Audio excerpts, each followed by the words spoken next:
Samaritano, quero te convidar nesse momento para a leitura bíblica. Hoje eu estou com a Bíblia no celular, está lá em Lucas 10, Lucas capítulo 10, versículo 25. A gente está conversando sobre a política de Deus e a política dos homens. E hoje eu quero ler com vocês essa história bonita que Jesus contou. Todos já encontraram. Vocês sabem que parte do desafio importante da nossa leitura bíblica é a gente aprender a interpretar a Bíblia. E interpretar, inclusive, os diferentes gêneros literários que tem na Bíblia, né?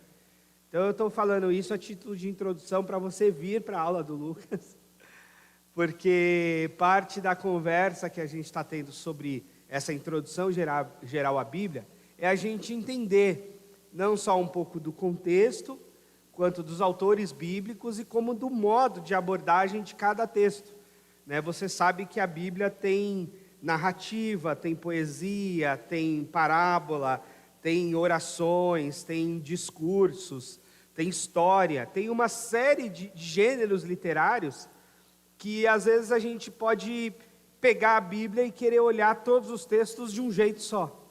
E não é assim.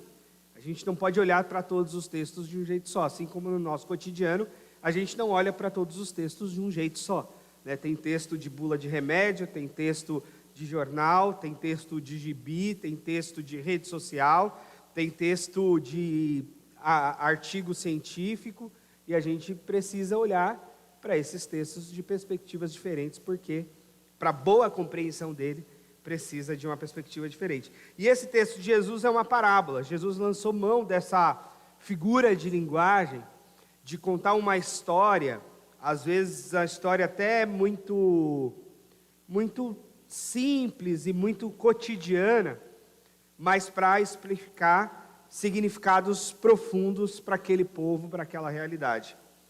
E aí, essa é uma delas, parábola do bom samaritano, em Lucas 10. Olha só o texto bíblico, o que diz para a gente. Certa ocasião, um perito na lei levantou-se para pôr Jesus à prova e perguntou: Mestre, o que preciso fazer para herdar a vida eterna? O que está escrito na lei? Respondeu Jesus. Jesus era bom nisso também, responder perguntas com outra pergunta. Como você a lê? E ele respondeu: ame o Senhor, o seu Deus, de todo o teu coração, de toda a tua alma, de todas as tuas forças, de todo o teu entendimento. E ame o seu próximo como a si mesmo. Disse Jesus. Você respondeu corretamente. Faça isso e viverá. Mas ele, querendo justificar-se, perguntou a Jesus: e quem é o meu próximo? Em resposta, disse Jesus. Aí Jesus responde com a parábola. Um homem descia de Jerusalém para Jericó, quando caiu na mão de assaltantes, que lhe tiraram as roupas e o espancaram. Foram e deixaram quase morto. Aconteceu de estar descendo pela mesma estrada um sacerdote. Quando viu o homem, passou pelo outro lado. E assim também um levita, quando chegou ao lugar e viu, passou pelo outro lado. Mas um samaritano, estando em viagem, chegou onde se encontrava o homem, e quando viu, teve piedade dele. Aproximou-se, enfaixou-lhe as feridas, derramando nelas vinho e óleo. Depois colocou sobre o seu próprio animal e levou para uma hospedaria e cuidou dele. No dia seguinte, deu 2 denários ao hospedeiro e disse: cuide dele, quando eu voltar, pagarei todas as despesas que você tiver. Qual desses 3 foi o próximo daquele homem que caiu na mão dos assaltantes? Aquele que teve misericórdia dele. Respondeu o perito na lei. Jesus lhe disse: vá e faça o mesmo. Vamos orar? Deus, que tua palavra, Senhor, encontre lugar na nossa mente, no nosso coração, para que haja transformação em nós, para a tua glória, Pai, em nome de Jesus. Amém. A gente sabe bem que no Evangelho, e especialmente no ensino de Jesus, saber a coisa certa não basta. Os chamados doutores da lei que cercaram Jesus, que questionaram muito Jesus e o seu ministério, eram pessoas que sabiam as coisas certas. Em geral, eram estudiosos da Escritura, pessoas que se dedicavam profundamente à leitura bíblica, a compreender a vontade de Deus, e muitas coisas eles sabiam bem.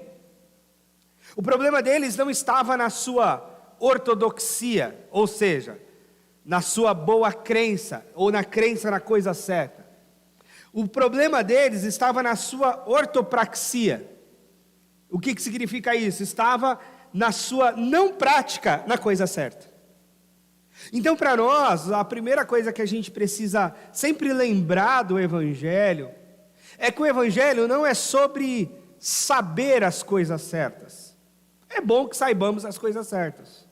É bom que tenhamos o entendimento correto da Escritura. É bom que saibamos interpretar os textos bíblicos. É bom que a gente entenda o contexto no qual a gente está vivendo, inclusive que a gente consiga aplicar o texto bíblico adequadamente ao nosso contexto no qual estamos vivendo. Mas é mais do que isso. O desafio de Jesus foi convidar as pessoas para a prática certa. E o tempo todo, ou em várias situações, Jesus demonstra isso. Que ele estava cercado de pessoas que sabiam a coisa certa, mas não tinham a prática certa. Que sabiam intelectualmente o que deveria ser feito, mas que na prática não estavam dispostos a fazer de fato o que deveria estar certo. E nesse contexto aqui acontece exatamente isso. Um homem perito na lei, doutor da lei, chega para Jesus e diz: olha, o que se deve fazer? O que Deus quer de nós? O que eu preciso fazer para ter a vida eterna? Para estar com Deus eternamente? Para não ir para o inferno? E Jesus devolve a questão e diz: olha, como é que você lê a Escritura?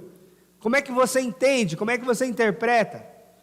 E aí ele faz aquele resumo da Escritura, que é o resumo de fato mais importante e mais belo que possamos ter da Escritura, de toda a Escritura, que é amar a Deus sobre todas as coisas e amar o próximo como a nós mesmos.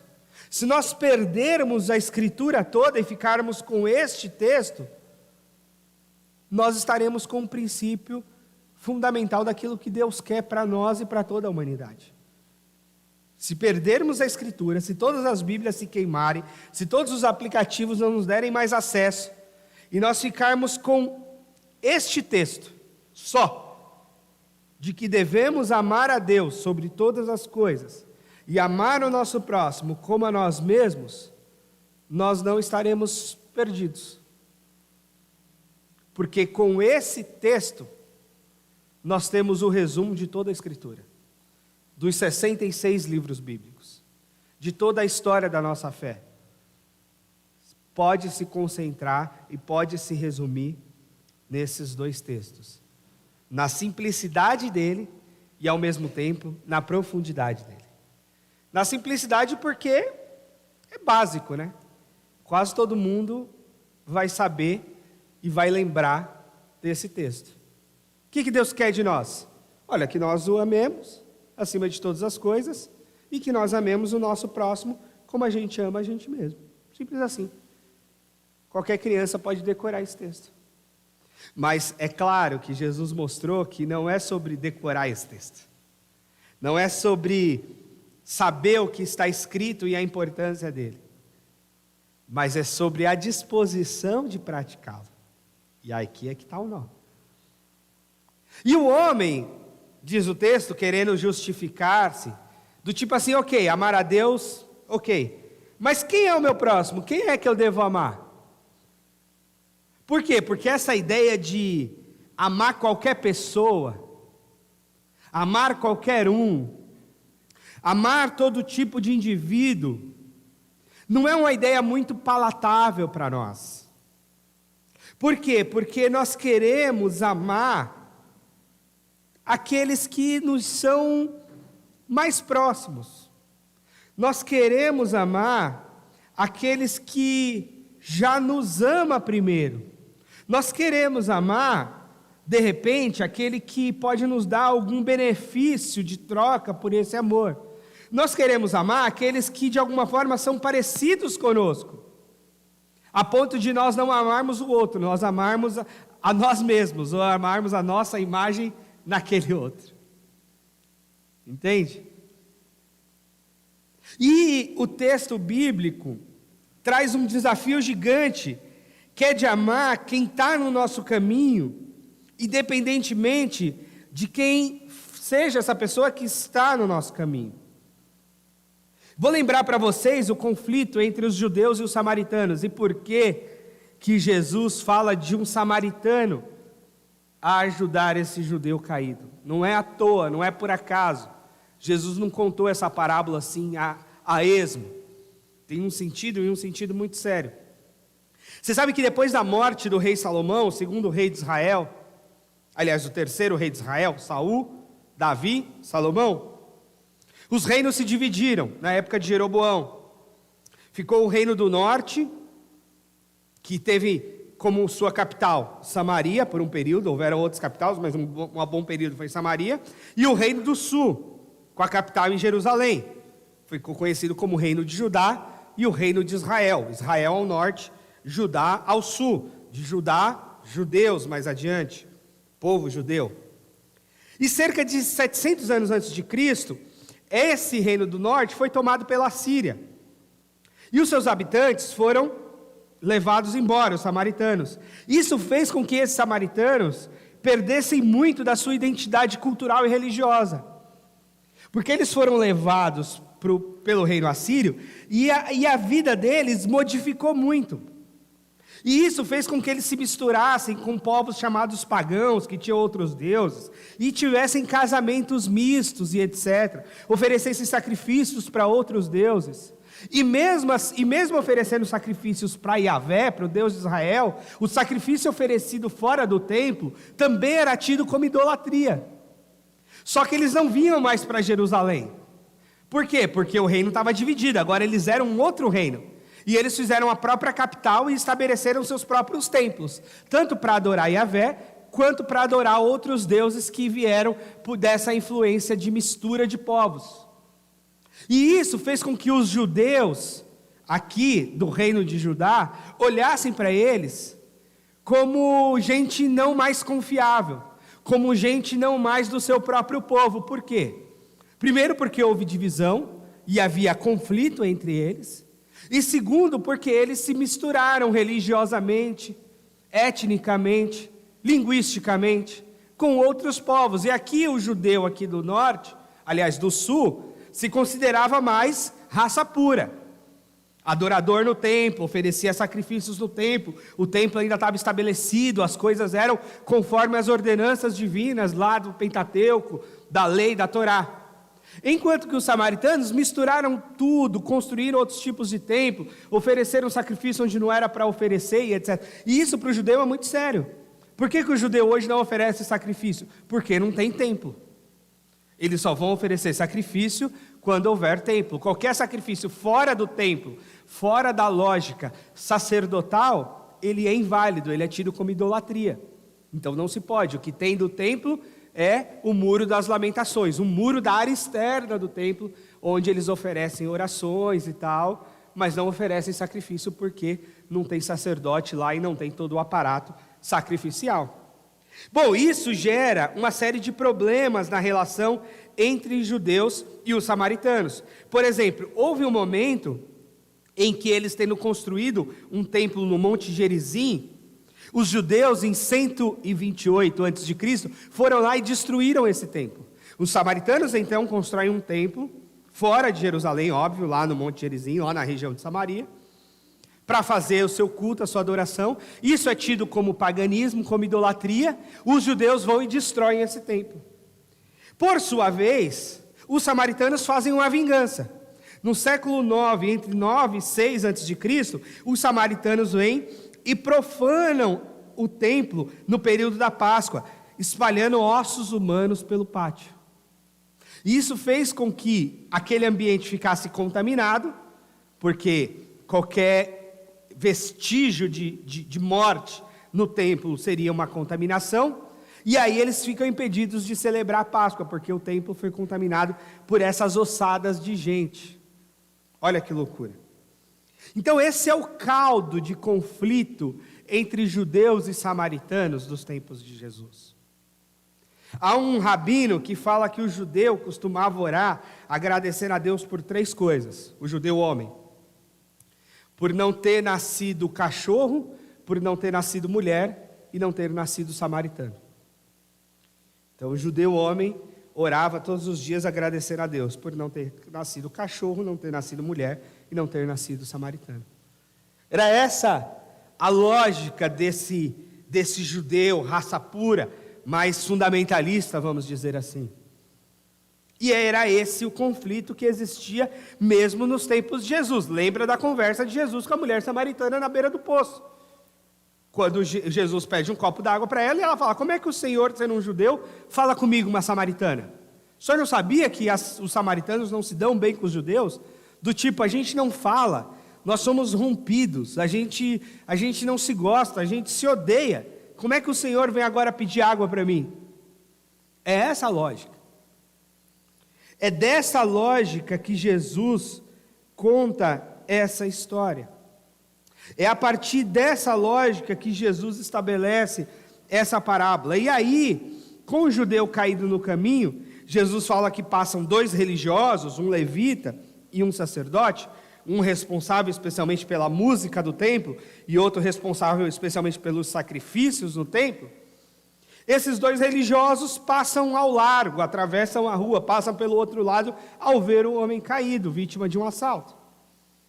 Mas é um samaritano, esse sujeito de história pagã, esse sujeito de conflito étnico, histórico, é que para ajudar esse sujeito caído no caminho, que leva-o para a hospedaria, que paga a conta da hospedaria, que continua depois do seu percurso, mas antes desvia o seu percurso, atrasa a sua agenda, para ajudar aquele sujeito no caminho.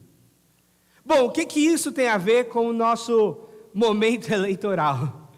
E a política de Deus e a política dos homens. E aqui eu quero falar hoje dessa política do amor e do amor ao próximo. É que há algum tempo no nosso país houve um acirramento, a chamada polarização dos discursos ideológicos de um lado e de outro lado. De uma perspectiva bolsonarista e de uma perspectiva lulista, de uma perspectiva à direita, de uma perspectiva à esquerda. E isso tem contaminado muitas relações. Isso tem feito romper amizades. Isso tem distanciado familiares. Isso tem até dividido igrejas. Por conta desses posicionamentos ideológicos. E especialmente quando a ideologia ganha aspecto religioso, fica muito mais perigoso, porque fica mais próximo até de um tipo de idolatria, inclusive. De um lado ou do outro lado. E às vezes fica em nós e é alimentado em nós um ódio. Um ódio que não cabe nas relações humanas e especialmente naquele que é cristão. Que é convidado e convocado por Deus para amar o seu próximo.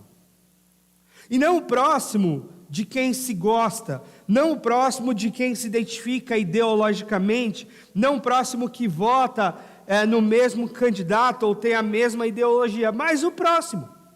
Ora, aquele que está à beira do caminho, seja ele qual for.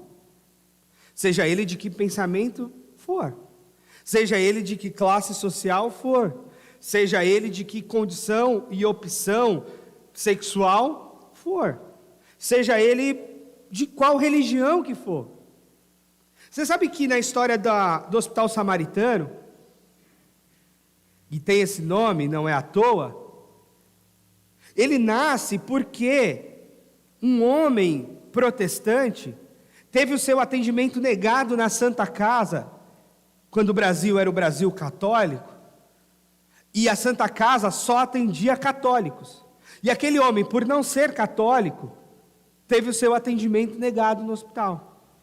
Ele só seria atendido no hospital se ele fizesse uma confissão católica, se ele fosse batizado no modo católico, e aí ele seria atendido.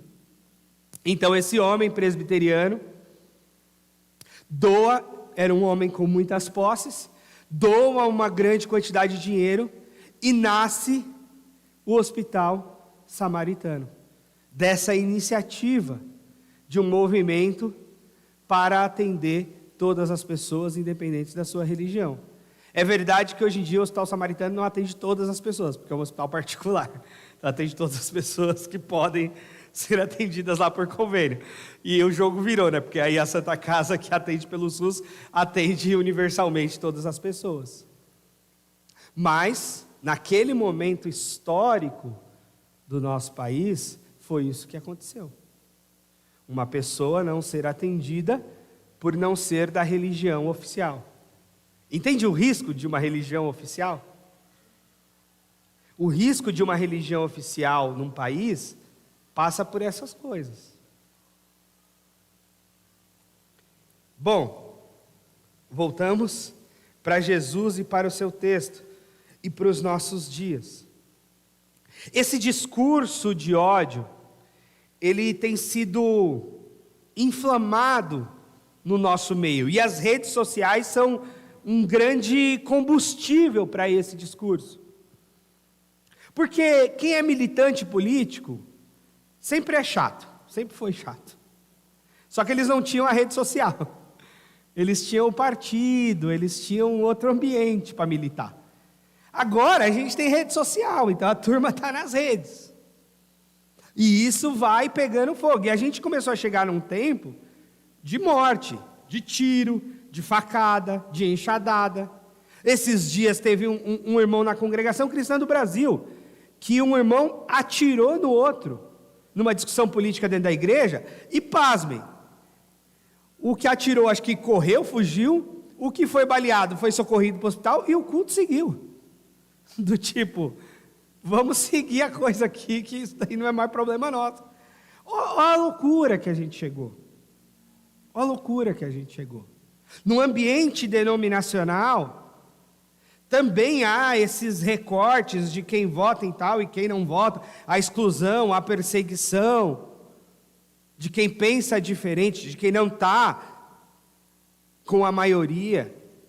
Alguns acham que isso é democracia, que democracia pode ser a ditadura da maioria, quando não é verdade, e nem pode ser. Porque se a gente for caminhar sempre com a maioria, inclusive no Brasil, a gente tinha que caminhar no sentido católico das coisas. E a gente não concorda com a lógica católica das coisas. E os católicos ainda são maioria. Então não é uma questão de seguir com a maioria. É uma questão de proteger todo mundo. Inclusive, ou principalmente, as minorias. Então, o que Jesus está querendo dizer para nós, quando ele conta essa história? Ele está querendo dizer para nós que o desafio do amor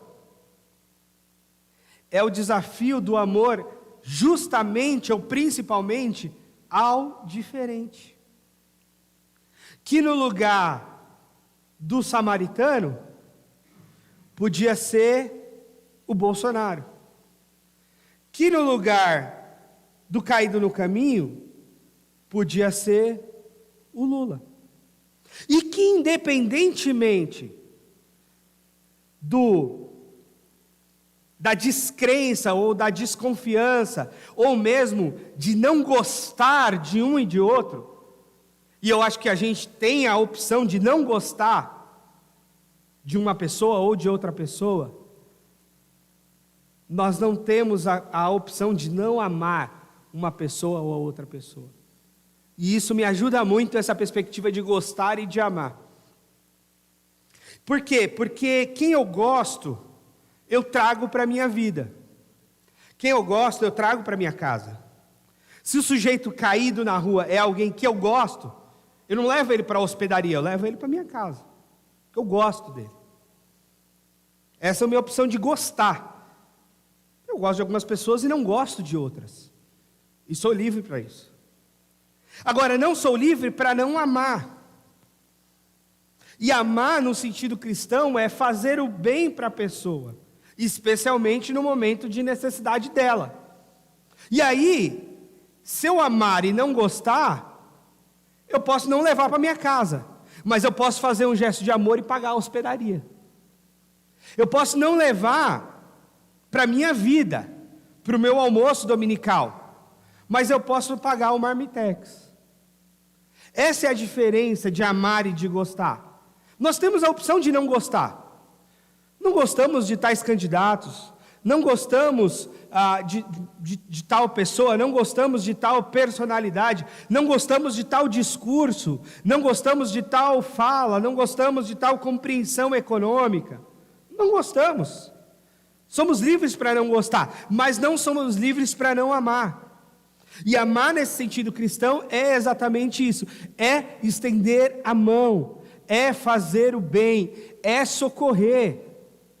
Isso significa que eu tenho que levar para a minha vida? Não. Esse homem não levou o sujeito caído para a vida dele, não levou para a casa dele, não levou para a mesa dele. Ele pagou a hospedaria. Ele colocou sobre um animal, levou e falou: eu pago a hospedaria, se gastar mais eu pago um pouco a mais, vou seguir minha vida, cuida dele aí. Eu estou fazendo um gesto de amor pelo outro, não necessariamente de gostar, de ter afinidade, de trazer para a vida e para perto, mas amor. E nessas eleições, eu gostaria que você caminhasse na liberdade de ser livre para gostar. Gostar do candidato A, gostar do candidato B, não gostar do candidato A, não gostar do candidato B. Você é livre. Ah, eu gosto do Lula, tá bom. Ah, eu gosto do Bolsonaro, tá bom também. Ah, eu gosto do outro, tá bom também. Ah, eu gosto do Ciro, tá bom também. Eu gosto da Simone Tebet, tá bom. Não, eu não gosto de nenhum deles, vou votar no Lula, tá bom também. Tá tudo bem. O seu gosto, o seu gostar ou desgostar, a partir das ideias, a partir da confiança que você tem ou não tem, tudo bem.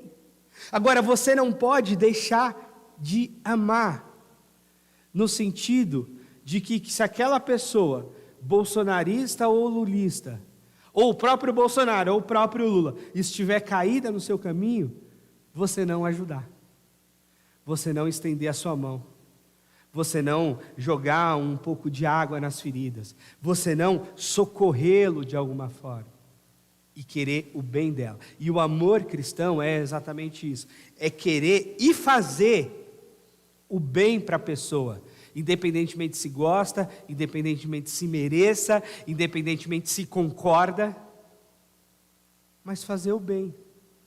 Eu vou te fazer o bem, eu vou te ajudar, eu vou te dar um copo d'água, vou te dar um prato de comida, vou te dar um cobertor para se cobrir, vou te dar um socorro médico, vou te socorrer, eu vou te ajudar. Mesmo que eu não goste de você, mesmo que as minhas opiniões elas estejam totalmente contrárias às suas, mesmo que a gente tenha uma outra religião, uma outra opção sexual, um outro modo de ver a vida, tudo diferente. E eu sou livre para pensar tudo diferente das pessoas do mundo inteiro, inclusive. Mas eu não sou livre para não amar as pessoas do mundo inteiro, inclusive. E amar nesse sentido cristão é fazer esse movimento, é fazer esse gesto de algo muito prático. E é por isso que o amor cristão, eu estou fazendo essa divisão didática com amar e gostar, porque às vezes a gente mistura e a gente acha que amar é gostar. Né? Aí quando a gente fala de direitos humanos, a gente fala, está defendendo bandido, leva para sua casa. Leva o estuprador para sua casa. Não, eu não quero levar para minha casa. Obrigado. Porque eu também não gosto. Não gosto de bandido, não gosto de estuprador, não gosto de quem rompe com a lei. Mas eu não posso deixar de amá-lo, no sentido cristão, de querer o bem para ele. Mesmo que o bem para ele, inclusive, seja a correção no rigor da lei. Mas a correção no vigor da lei, não a vingança. Inclusive, a aplicação da lei é uma coisa, a vingança e a busca de justiça com as próprias mãos é outra coisa. E a gente, inclusive, tem que aprender a separar essas coisas. E aí sim, a gente não é livre para não amar as pessoas. Eu lembro de uma situação que eu enfrentei por amor a um amigo. E eu fiz uma postagem de amor a esse amigo, que é um militante ideológico bastante conhecido. E por conta disso, muito provavelmente eu perdi o emprego numa instituição da nossa denominação. E é muito triste que isso aconteça.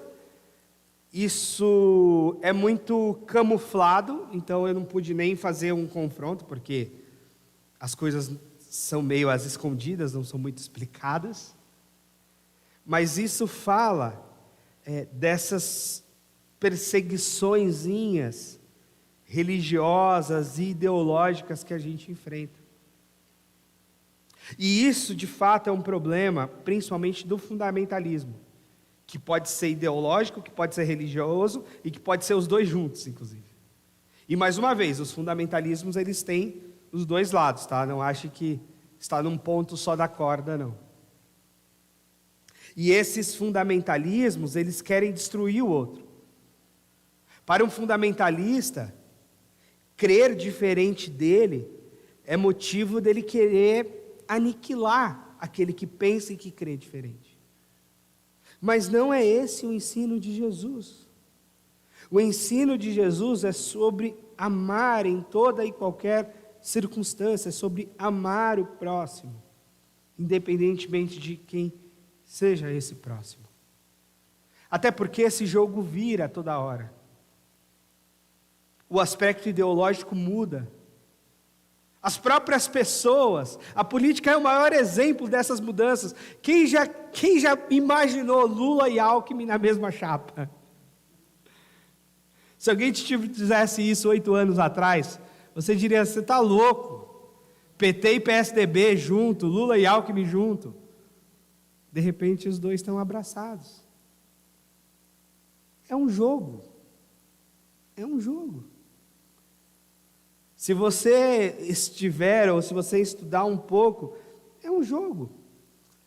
Para o bem e para o mal. Existe uma lógica ali, a lógica da política.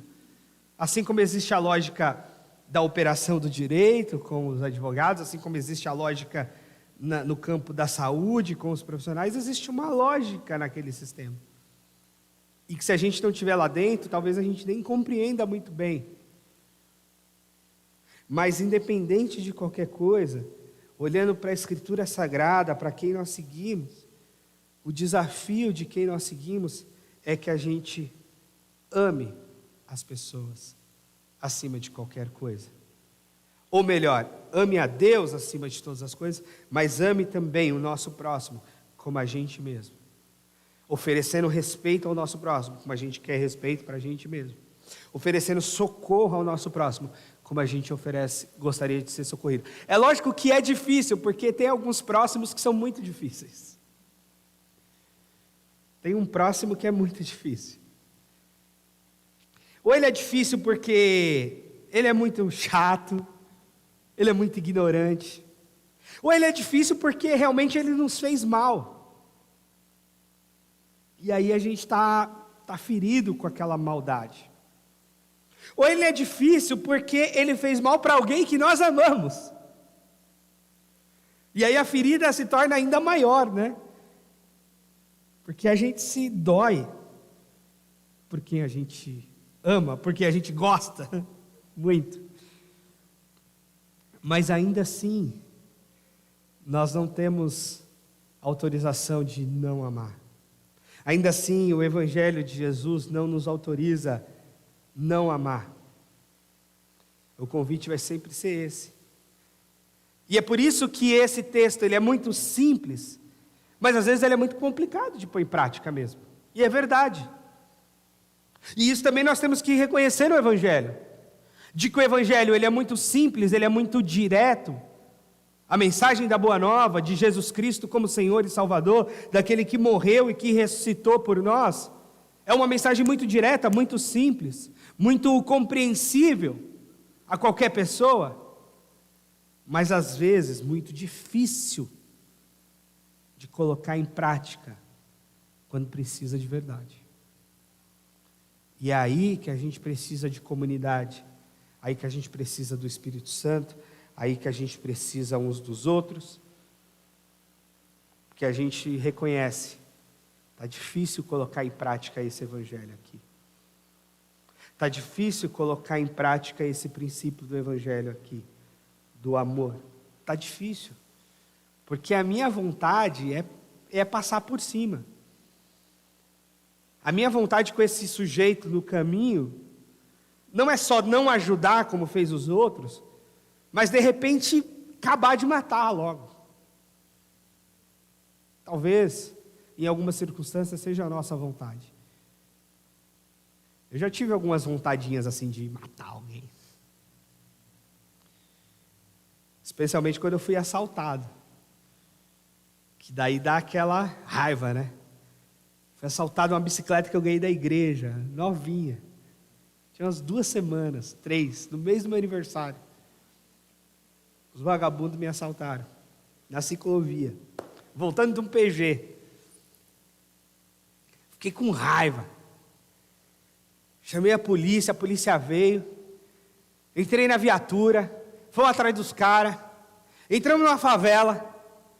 Os policiais saíram, falaram para eu não sair da viatura. Eu fiquei procurando uma arma para ver se não tinha uma lá sobrando para mim. Lógico que eu não sabia nem o que fazer com aquilo, mas eu queria. Mas não tinha nenhuma sobrando, só tinha um cacetete. Eu falei, se eu achar o vagabundo aqui, vai no cacetete, mano. A gente não achou nada, perdi minha bicicleta, meu celular, minhas coisas. Fiquei com muita raiva. E é difícil, seria muito difícil ter amor ao próximo naquele momento. Seria muito difícil. Mas não é porque seria muito difícil que isso pode fazer com que eu abra mão desse princípio tão fundamental do Evangelho. Eu posso reconhecer de que é difícil. Eu posso reconhecer que no momento da raiva talvez eu não daria conta. Mas eu não posso subverter a Bíblia. Eu não posso quebrar esse princípio fundamental do amor. Eu tenho que enfrentar. Enfrentar a mim mesmo e enfrentar o texto bíblico. E enfrentar o texto bíblico, principalmente quando esse texto bíblico vai contra mim.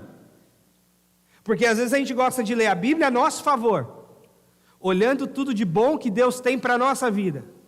Mas de vez em quando a gente tem que olhar a Bíblia também contra nós. E olhando tudo de difícil que a Bíblia coloca contra as nossas opiniões e as nossas posições. E a gente ter coragem de fazer o enfrentamento da gente mesmo, da nossa própria vontade, da nossa própria personalidade, diante do texto sagrado. E é por isso que o texto sagrado, ele é tão transformador, porque ele também vai contra a gente. Mas a gente precisa encará-lo com verdade. Não ler a Bíblia a nosso favor, e quando ela for contra, a gente pular o texto. A gente escolher as partes que nos convém do texto sagrado, e aquilo que não nos convém, a gente pula. Não. Aí é fácil. Não é assim. A gente precisa abraçar o Evangelho. E se a gente abraçar o Evangelho, a gente precisa abraçar tudo que o Evangelho nos ensina. E se a gente abraçar tudo que o Evangelho nos ensina, a gente não pode descansar enquanto não estivermos com uma vida conforme aquilo que o Evangelho nos ensina. E nisso, confrontar a gente mesmo, as nossas próprias personalidades, os nossos próprios desejos, os nossos próprios instintos, em função de submetermos ao Evangelho. E aí sim, quando estivermos plenamente submissos ao Evangelho, não teremos nada a que temer. Porque o Evangelho nos protegerá dessas ciladas do maligno no nosso caminho. E aí o maligno sim, vem matar, roubar e destruir. O maligno sim, vem plantar ódio nas relações. O maligno sim, vem provocar divisões entre as pessoas. O maligno sim, vem plantar a semente da discórdia, do mal, das guerras, dos homicídios. Mas não Jesus. Não o Evangelho de Jesus. E por isso que eu quero que você coloque aí no seu coração e pense agora naquela pessoa que está difícil amar. Pense agora nela. Ou naquelas, né? Às vezes é um bando. Mas às vezes é uma.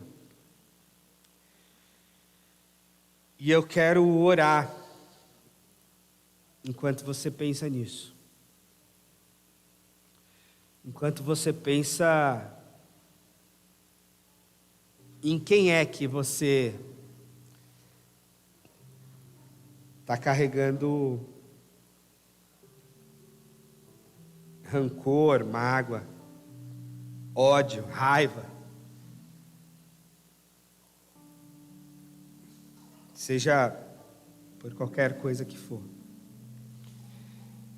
E mais uma vez, você é livre para sair da vida dessa pessoa. Você é livre para que essa pessoa também não esteja próxima de você. Às vezes a gente precisa de dar algumas distâncias mesmo. De certas situações, de certas pessoas. Mas nós não podemos deixar de amar as pessoas. Querer o bem delas. Fazer o bem para elas. Conforme as necessidades que elas possam ter. Esse é o Evangelho de Jesus.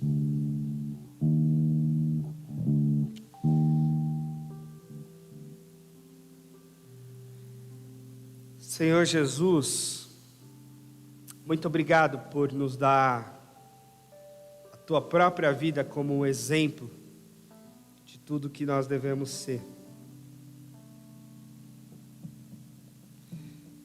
E nos ensinar o amor na prática. Ensina a gente, ó Deus, a amar todos, todas. Enfim, conforme o Senhor ama.